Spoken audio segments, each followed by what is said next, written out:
what are we missing here? Right? So you stated that, okay, maybe I should take the best thing, but we're missing that part of the information, right? So the value of this state depends on the policy. So you said, okay, I'm going to assume the optimal policy, I'm going to give this a value of 30, but it's possible we don't know the optimal policy yet, right? So we need the probabilities that we will take each action at this state, which is exactly what the policy is. So let's go back here and let's say we're going to do equiprobable actions. Okay, so we don't know anything yet. Let's just try, we're going to do everything equally. So if we're going to do everything equally, and there are 4 actions, then the probability of taking each action is just 1 over 4. Right? So if the probability of taking each action is 1 over 4, then to get this value, I take each of the neighboring values, divide them by 4, and sum them together. And so I get 15. Right? I think my math is right. 30, yep. 60 divided by 4 is 15. So given the policy of equiprobable in all 4 directions, then that is my value. Now, if my policy was, like you said, the optimal policy of going left, then I would be going to the highest valued one, which is 30. But the way the formula would look is that it's 0 times this, plus 0 times this, plus 0 times this, plus 1 times this. Right? So I have a probability of 1 of going in the optimal direction and a probability of 0 of going in each one. Similarly, just to do one more example, if the probability said 50% go up, 50% go left, it would be these two divided by 2. Right? And every possible combination of probabilities in between. Let's look at another funnier example. What's the value of being in this state? Right? The value of me being in that state is way different of the value of that guy being in that state, and it's probably different from the value of you guys being in that state, right? Because that depends a lot on your policy, right? Even if your policy was, let's say we're going to take a policy of try to leave as soon as possible, right? So let's say that nobody's perfect. You have a 90% chance of safely getting out of that situation, in which the reward is 10. You got the dopamine hit of doing something dangerous, right? Maybe you have a 10% chance of getting that really negative reward over there, right? So the value of being in this state with these probabilities and these rewards, or I guess these are values, not rewards, is 0.1 times the big negative thing plus 0.9 times the positive thing, which is probably not great, right? Maybe don't be in that situation. Now, what this would tell you is like this formula would say something like, okay, if you have a 51% chance of surviving, then that's great, right? Take all the risks that you want, but of course, don't necessarily. That's not what I'm trying to say here. Is go take a bunch of risks as soon as this value becomes positive, right? So you get what I'm trying to say. It depends on the policy. And the policies sometimes are not deterministic. And not only that, but it's not just the policy, but it's the probability that me and him would have the same policy. It would be get out of there. But the probability of taking action A in state S leading to the safe state is much lower for me than it is for him. So you've got to multiply it by the probabilities of you actually being able to do the thing as well, not just the policy stating to go in that direction. Okay, so let's look at the Bellman equation now. Has anyone heard of the Bellman equation before? Okay, what's that? I was going to say, is this related like Bellman-Ford equation, or is it just a different Bellman equation? I'm not sure if it's Bellman-Ford. I've just seen it as a Bellman equation, so maybe Bellman was super smart and has multiple equations. But here it is. So maybe you've seen it before, maybe you haven't. And so this will allow us to compute the state value function v pi for some policy. And so this is the Bellman equation. And I don't know if it's surprising or not surprising or what, but I hate math formulas, and I love code. Okay, so what I'm going to do is that I didn't really understand what this meant until I saw it in code. And so we're going to translate this into code. What this basically says is that v pi of s, okay, that is the value of being in a state given that I'm going to follow a policy. This here, this first summation, summations are just for loops. We're going to be iterating over something, right? And what this says is, okay, look at what it says. This is pi of SA. So we're at a given state. This state is the same as this one. And we're going to be looping over all the different actions, right? And this pi is going to have, this is the policy, it's going to have those probabilities. So for example, if this was that state that we just looked at, the example that we just did where we had 4 actions, up, down, left, and right, and each of them was equally probable, then this out here would just be 0.25 for each of those, right? It just says loop over all the actions, and this is 0.25. So that's what this outer one is. This inner one says PASS prime. Okay, so this says that this is the probability that if I take action A from state S, I get to S prime for all the possible S primes, right? So if this is a deterministic environment, it means that this is 1. This whole term is always just 1 if it's a deterministic environment. This says if I'm at a state and I try and go up, what is the chance that I actually get to up? Right? Maybe it's 100%, maybe it's 99%, whatever. So this one, I have to loop over all the next possible states. So basically, if I have a 99% chance of going up and a 1% chance of slipping and staying where I am, that's what this loop is. Then over here, this is the reward that I got from doing action A at state S and transitioning to S prime, plus gamma times the value of the next state that I actually end up in. Okay? So pi of SA is the probability of taking an action A under state S. So let's look at that again. And what we're going to do is that this PASS prime, typically, that's going to be 1. Okay? Now, that's not always the case. For example, in blackjack, if I look at this, what's the probability of if I hit and get another card from a given state that I end up in a winning state? That's actually a hard calculation, right, of knowing exactly what my probability is of doing that.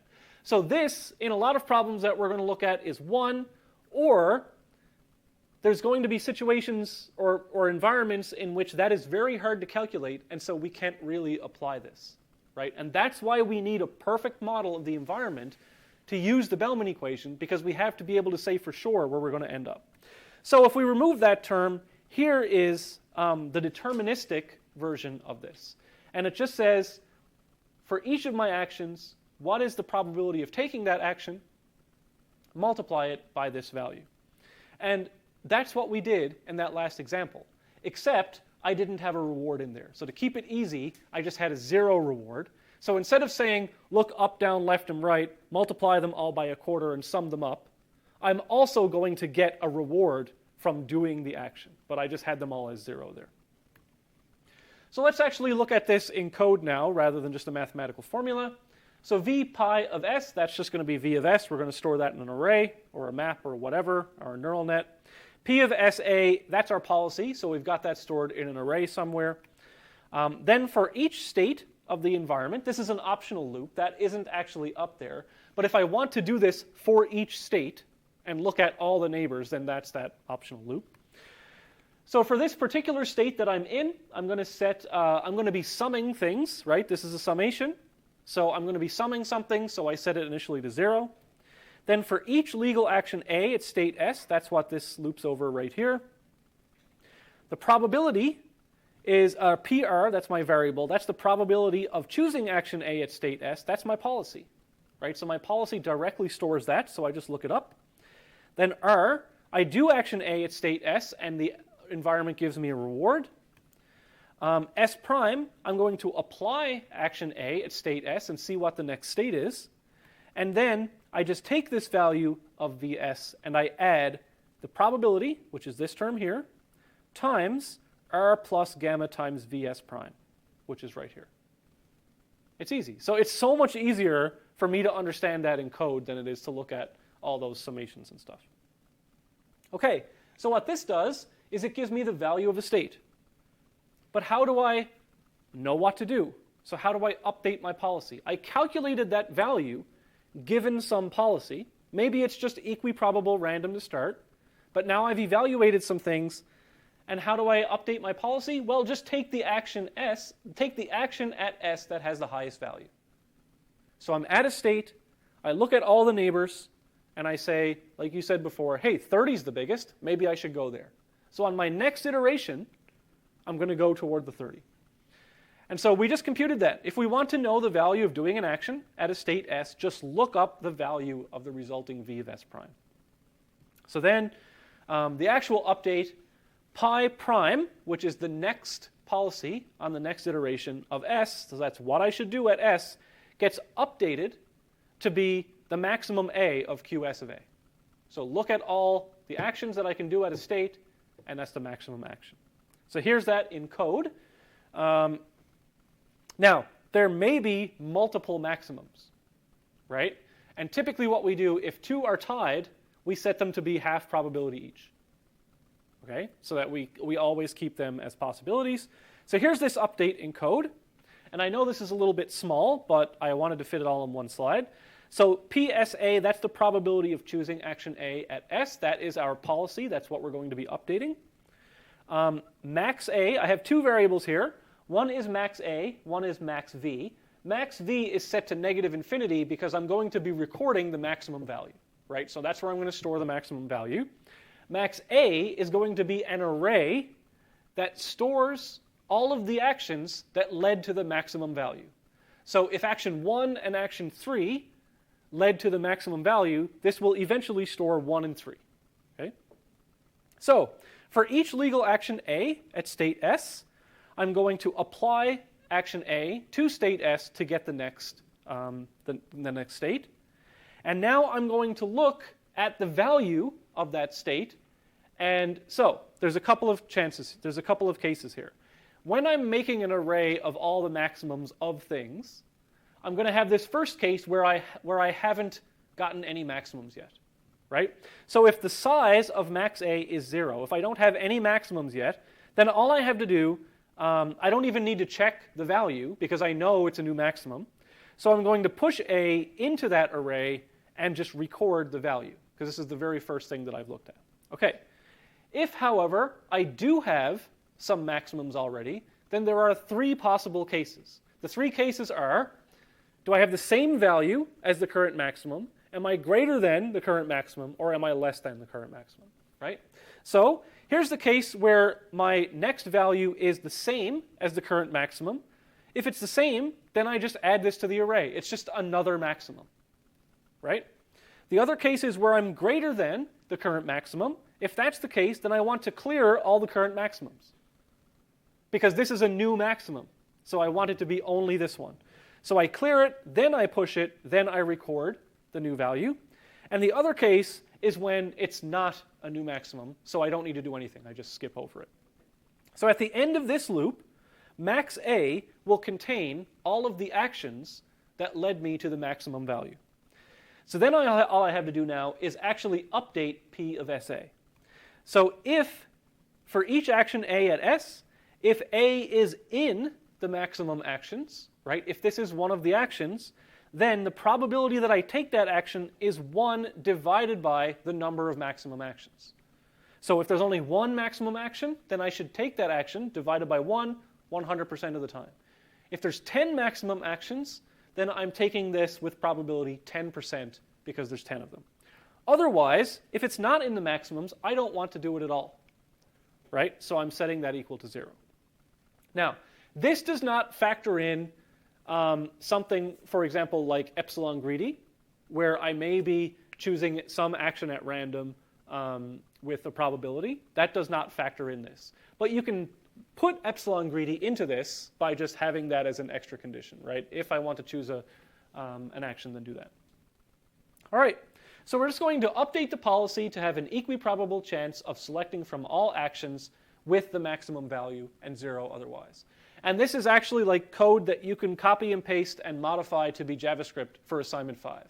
Because in assignment 5, we're not going to be doing the same algorithm, but both algorithms just lead you to values. And then you look at, in our case for the assignment, it's not going to be v prime of s, it's going to be q of sa, but this is the same code that you'll use to do that update. So let's just look at an example of this with some numbers, because I think numbers are easier to understand sometimes. So let's say we have 5 actions, A1 through A5 at a given state.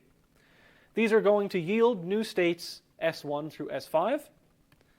The values of those states are 10, 0, 10, 5, and 10. Conveniently, we have a few of the same maximum for illustrative purposes.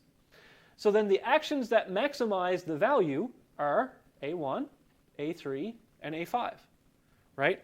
So our new policy is going to be equiprobable select A1, A3, or A5, which will look like this, right? So we have a 1/3 chance of choosing A1, 1/3 of chance of choosing A3, 1/3 of A5, but we don't assign any probabilities to selecting the other actions. Now, is this the best possible thing you could do? For example, you may say, oh, this wasn't the maximum, right? But it was like half the maximum. So maybe I should set this to like half of a third or whatever. No, just stick to this one now. This ends up converging to an optimal policy eventually. So we'll stick with this.